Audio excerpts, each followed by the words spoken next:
अस्सलाम वालेकुम। मेरा नाम है अबरार चौहान। आज हम बाब नंबर 12 में अल्काइंस की तैयारी को पढ़ने जा रहे हैं। अल्काइंस की तैयारी के दो तरीक़ेकार हैं। वो दोनों तरीक़ेकार आज के लेक्चर में हम ज़ेर बहस लाएंगे। इसका ना सिर्फ हम तफसीली जायज़ा लेंगे बल्कि जो केमिकल रिएक्शन इसमें इस्तेमाल होने हैं उनके बारे में भी हम तफसील से पढ़ेंगे। कौन सा रिएजेंट या कौन सा केमिकल इस्तेमाल हो सकता है अल्काइंस को ख़ास तौर पर एसिटिलीन को प्रोड्यूस करने के लिए, पैदा करने के लिए। इन तमाम चीज़ों को समझने के लिए हम चलते हैं अपने लेक्चर की तरफ। आज का हमारा मौजू है अल्काइंस की तैयारी। अल्काइंस की तैयारी करते हुए हम ज़रा थोड़ा सा इसके जो पीछे तरीक़ेकार है या जो साइंसी थ्योरी है उसको ज़रा देख लेते हैं।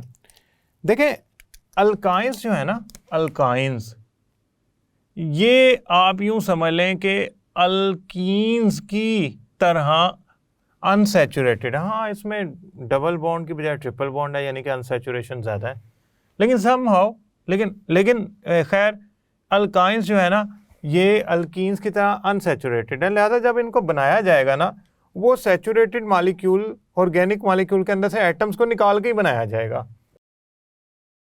इनकी तैयारी के लिए सैचुरेटेड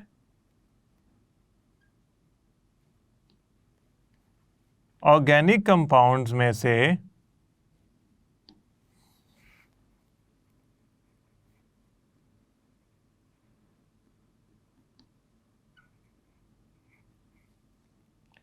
एटम्स को निकाल कर, देखें आप, मैं दो लफ्ज़ कह रहा हूँ। ऐसे कंपाउंड जो सैचुरेटेड है, जिनमें सिंगल बॉन्ड है और कोई एटम जुड़ा हुआ है और वो ऑर्गेनिक है। हाइड्रोकार्बन ज़रूरी नहीं ऑर्गेनिक होने चाहिए, मसलन डाई हैलाइड हो जाए, ठीक है, या इसी तरह का कोई और मॉलिक्यूल हो जाए, टेट्रा हैलाइड हो जाए, तो हमारा ऑर्गेनिक कंपाउंड हो। इनकी तैयारी के लिए हम क्या करते हैं, सैचुरेटेड ऑर्गेनिक कंपाउंड में से एटम्स को निकाल कर बनाते हैं। वो कैसे?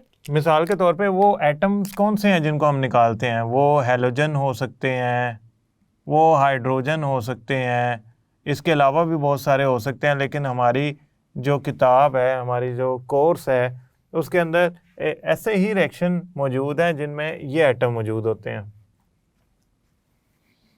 सबसे पहला जो है ना हमारे पास, सबसे पहला जो है हमारे पास वो है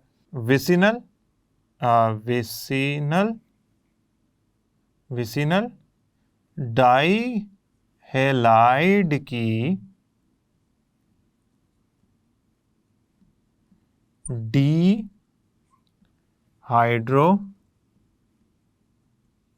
हैलोजिनेशन।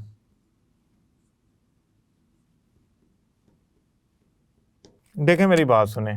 विसिनल जो है ना, ये असल में ये कहता है, विसिनल डाई हैलाइड ये असल में एक ऐसा मॉलिक्यूल होता है जिसमें दो हैलोजन साथ साथ वाले कार्बन पे जुड़े होते हैं। मैं इसको पहले आपको ज़रा एक दफ़ा इसका जवाब समझा दूं, फिर हम चलेंगे। ये है ए, दो कार्बन आपस में जुड़े हुए। अगर एक हैलोजन यहाँ पे जुड़ा हो, एक हैलोजन यहाँ पे जुड़ा हो, तो हम इसे कहेंगे कि ये विसिनल डाई हैलाइड है। अब यहाँ पे दो हाइड्रोजन जुड़े होंगे यकीनन। ये डाई हैलाइड क्यों कहलाएगा? इसमें दो हैलोजन जुड़े हुए हैं। कौन कौन से? एक ये क्लोरीन जुड़ा हुआ है, एक ये क्लोरीन जुड़ा हुआ है।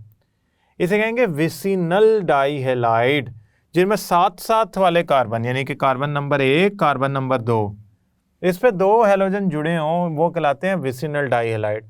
तो विसिनल डाई हैलाइड ही होते हैं, यानी कि दो हैलोजन ही जोड़ते हैं, मगर उस पर जो हैलोजन की पोजीशन होती है, जगह होती है जुड़ने की, साथ साथ वाले कार्बन होते हैं।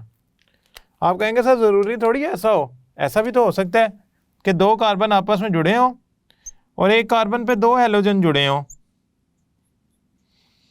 अब ये कौन सा डाई हैलाइड है? तो डाई हैलाइड ही, यानी कि इस पे दो हैलोजन ही जुड़े हैं, तो इसको कहना तो डाई हैलाइड ही चाहिए।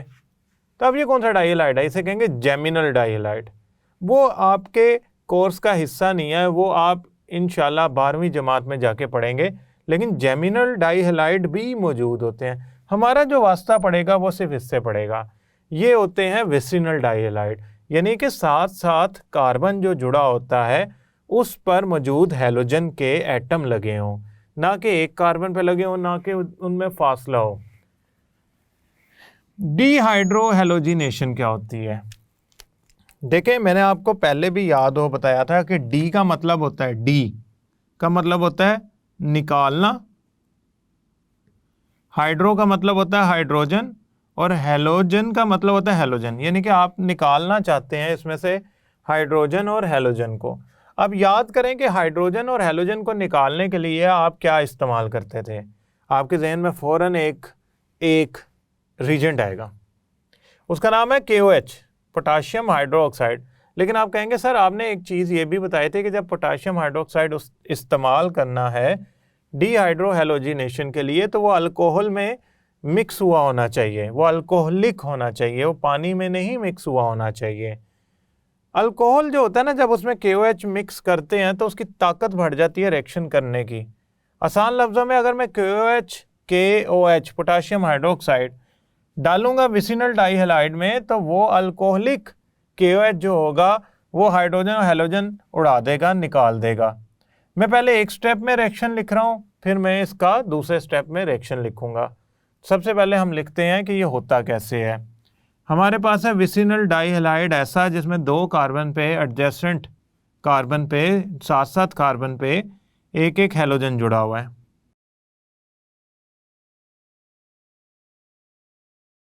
आप इसमें अल्कोहलिक KOH जमा कर दें,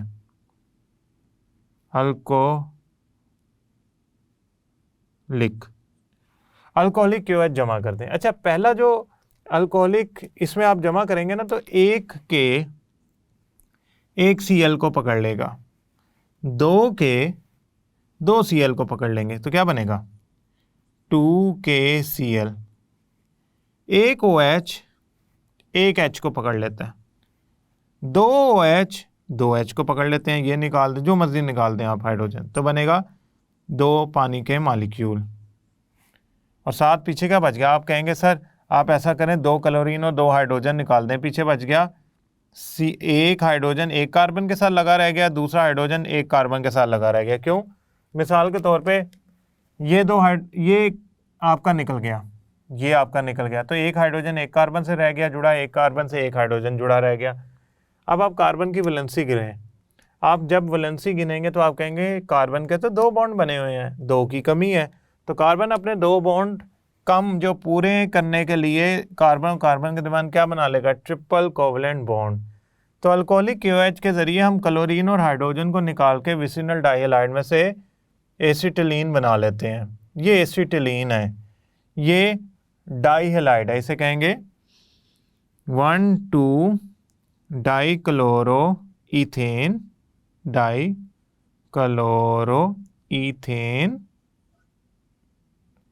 और इसे कहेंगे एसिटिलीन।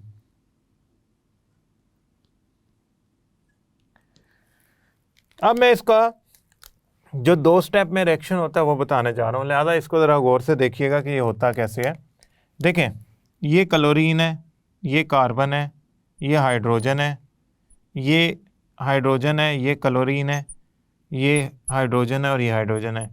ये ना ऊपर नीचे मैंने बनाया है, ये ऊपर नीचे मैंने बनाया है, दोनों एक ही जगह पे, यानी कि दोनों ऊपर भी बनाए जा सकते हैं, दोनों नीचे भी, क्योंकि सिंगल बॉन्ड घूम रहा होता है तो कभी घूमते घूमता क्लोरीन ऊपर आ जाता है, कभी नीचे। खैर वो हमारा इतना मसला नहीं है। अब ये चूँकि किताब में ये आमने सामने बने हैं, लिहाजा मैंने कोशिश की कि इनको आमने सामने बनाऊँ।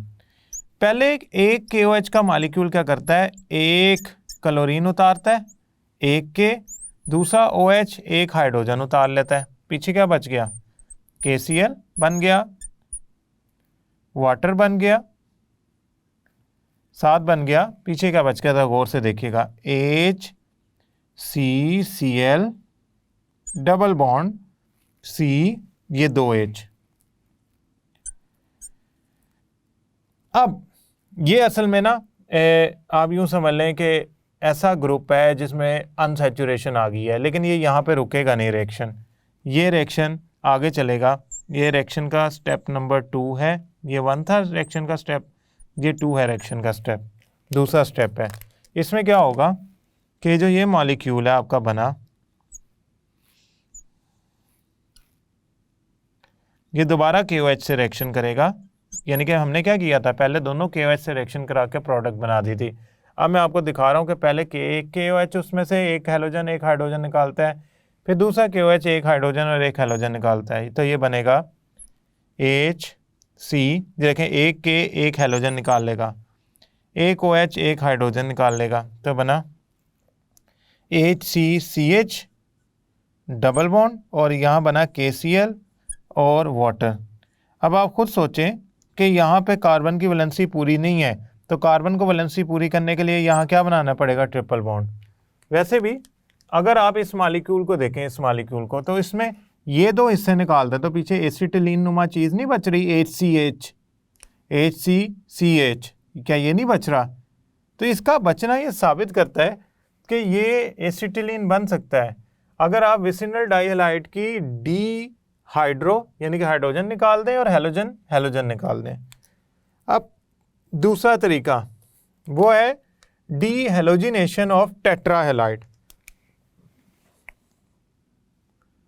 डी हेलोजिनेशन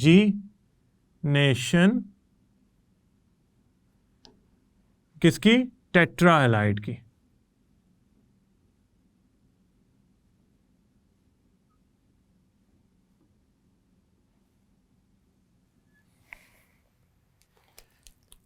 देखिए मेरी बात सुने, डी का मतलब होता है निकालना, ठीक है, ये तो हम पहले भी पढ़ चुके हैं।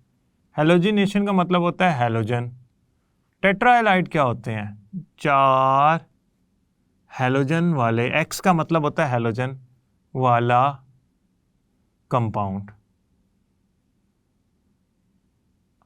अब 4 हेलोजन वाला कंपाउंड मतलब 4 हेलोजन कैसे जुड़ सकते हैं, जरा इसको देखते हैं। ये एक कार्बन है, ये उसके साथ दूसरा कार्बन है, टोटल 2 कार्बन है। 2 हेलोजन इधर जुड़ गए एक एक करके, 2 हेलोजन उधर जुड़ गए, तो इसका क्या नाम बना? आप कहेंगे सर ये टेट्राहेलाइड बन गया क्योंकि इसमें 2 हेलोजन जुड़े हुए हैं। पीछे क्या बचा? पीछे एक एक बॉन्ड बचा, वो हाइड्रोजन से कार्बन जोड़ लेता है। ये टेट्राहेलाइड है। अगर आप गौर से देखें तो इसमें 4 क्लोरीन है, 4 क्लोरीन, तो ये टेट्रा क्लोरोइथेन कहलाएगा। Tetra chloroethane. मैंने क्या करना है, इसमें से क्लोरीन निकाल देने हैं। अब गौर से देखिएगा, मैं आपको जो समझाना चाह रहा हूँ ना उसको गौर से देखिएगा। ये क्लोरीन निकाल दें और ये क्लोरीन निकाल दें, पीछे क्या एसिटिलीन का मॉलिक्यूल नहीं बच रहा, तो आपने क्लोरीन निकालना है। क्लोरीन निकालने का तरीका क्या है जरा देखें। आपने जिंक मेटल की डस्ट यानी कि आपने जिंक मेटल इस सूरत में डालनी है कि जिंक मेटल जो है ना वो पाउडर की फॉर्म में हो, छोटी छोटी हो। अब जिंक मेटल का टुकड़ा क्यों नहीं डाल रहे, बड़ा सारा पीस उठा के रिएक्शन में डाल दें, पाउडर क्यों छिड़क रहे हैं?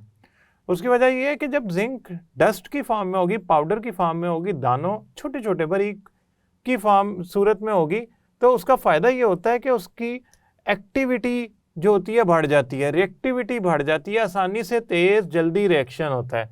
सारी दुनिया चाहती है कि रिएक्शन फटाफट और रिजल्ट निकले, नतीजा निकले और हम प्रोडक्ट बना लें। तो जिंक को डस्ट में तब्दील करने का मकसद ये है कि उसका सरफेस एरिया या रिएक्शन की स्पीड बढ़ा दी जाए ताकि आपको आसानी से रिएक्शन हो सके और प्रोडक्ट बन सके। अब मैं आपको एक बात समझा दूं, ये बात भी आप समझ लें। जिंक पे होता है +2 चार्ज आता है, क्लोरीन पे होता है -1 चार्ज। तो एक जिंक की कोशिश होती है 2 क्लोरीन जोड़ के जिंक क्लोराइड बना ले। तो जो जिंक होगा ना वो एक क्लोरीन नहीं अपने साथ जोड़ेगा, जिंक जो होगा एक जिंक वो 2 क्लोरीन आपस में जोड़ेगा। तो एक जिंक 2 क्लोरीन जोड़ के क्या बनाएगा, जिंक क्लोराइड। तो 2 जिंक क्या करेंगे, वो 4 क्लोरीन जोड़ेंगे। एक 2 जोड़ता है तो 2 जिंक कितने जोड़ेंगे, 4। तो 2 जिंक क्लोराइड के मॉलिक्यूल बनेंगे। वैसे मॉलिक्यूल नहीं है, ये आयनिक कंपाउंड है, लिहाजा मैं कहूँगा 2 जिंक क्लोराइड बनेंगे। साथ क्या बनेगा? आप कहेंगे सर ये तो हिस्सा निकल ही गया ना, पीछे आपके पास बच गया HC सिंगल बॉन्ड CH। अब आप कहेंगे सर इधर तो कार्बन की वैलेंसी ही नहीं जस्टिफाई हो रही, कार्बन की वैलेंसी इस्तेकाम नहीं ला रही, क्या करें? इसमें ट्रिपल बॉन्ड बनाएं। अब कार्बन की 4 वैलेंसी पूरी हो गई, कार्बन वाला मॉलिक्यूल जो है वो इस्तेकाम पजीर हो गया। तो हमने क्या किया, टेट्राहेलाइड्स में से हैलोजन को निकालकर हमने बना लिया अपना मतलूबा कंपाउंड। ये मतलूबा कंपाउंड भी 2 स्टेप में ही निकलता है। पहले स्टेप में एक जिंक 2 हैलोजन निकालता है, दूसरे स्टेप के अंदर दूसरा जिंक 2 हैलोजन निकालता है। तो मैं इसके 2 स्टेप लिख रहा हूं, लेकिन आप कोशिश कीजिएगा सिर्फ इतना ही याद रखिएगा। ये है 2 क्लोरीन, ठीक है, और ये है 2 क्लोरीन। पहले जिंक का एक एटम 2 क्लोरीन निकाल के बनाता है जिंक क्लोराइड। पीछे बच गया आपके पास HCCH। अच्छा, ये अगर मिसाल के तौर पे ये 2 क्लोरीन निकले हैं, ठीक है, तो यहाँ एक Cl बच गया, यहाँ एक Cl बच गया और आ गया इनमें डबल बॉन्ड। अब इसमें से अभी क्लोरीन मौजूद है, लिहाजा ये मॉलिक्यूल दोबारा जिंक से रिएक्शन करता है और बनाता है दोबारा जिंक क्लोराइड, और साथ बनेगा HC 3 बॉन्ड CH।